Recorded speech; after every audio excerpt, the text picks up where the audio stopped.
আর আমি মনে করি যে আমাদের এখন এই সময়টা আপনার এই যে আপনার গণতন্ত্রের উত্তরণের যে কালটা, ট্রানজিশনটা, এটাতে সকলের আমাদের খুব দায়িত্বশীল হওয়া উচিত।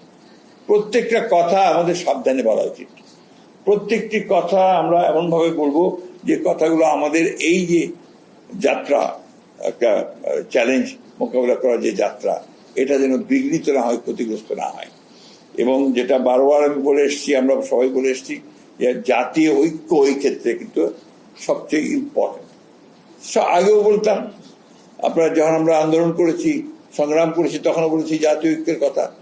এখনো আমরা বলছি যে জাতীয় ঐক্য হচ্ছে সবচেয়ে বড় প্রয়োজন আমাদের সামনের দিকে এগিয়ে যাওয়া। এই চিন্তা আমরা এখনো সেইভাবে আমরা পার্টিগতভাবে আমরা এই ধরনের কোনো সিদ্ধান্ত আমরা নেইনি। আমরা আশা করছি যে সরকারের একটা মানে তারা বিবেচনা করতে, মানে কিছুটা বলা যেতে পারে বাস্তবতার প্রেক্ষিতেই তারা বিবেচনা করবেন। এবং এর সময়টা তো ঠিক না। আমি আজ প্রথম দিনই বলেছি আপনার যে time is not good for election. আপনার রোজার মাস, রোজা শেষ হবে, ঈদ শেষ হবে, তার কয়েকদিন পরে নির্বাচন।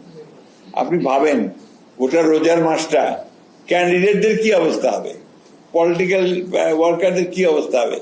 আমি তো নিজে এখনই চিন্তিত যে প্রত্যেকদিন আমাকে ইফতার পার্টি করতে হবে।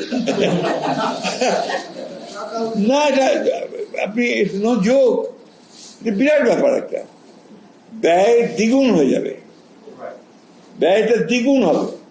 এবং সেই ক্ষেত্রে আপনার সবাই যে আমরা অনেকে চিৎকার করি, আমরা সবাই যে আপনার অর্থের কমাতে হবে এবং কমাতে হবে, এটা বাড়বে। Number one. নাম্বার টু, গরম, প্রচন্ড গরম শেষ হয়। আপনার ঝড় বৃষ্টি আছে দিনের বেলা। আমরা তো আমাদের যে কালচার, এখানে নির্বাচনের জনসভা করতে হয়, জনসভা করে জনসভাতে লোকজন আনাটাই মুশকিল হবে। রোদ্রের মধ্যে কে আসবে? রাত্রিবেলা গিয়ে মিটিং করতে হবে আর কি, সূর্যের।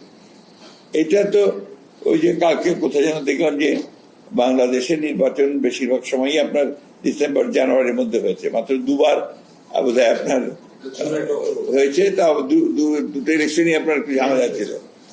যাই হোক, তারপরেও আপনার আমি মনে করি যে নির্বাচনটা খুব বেশি প্রয়োজন।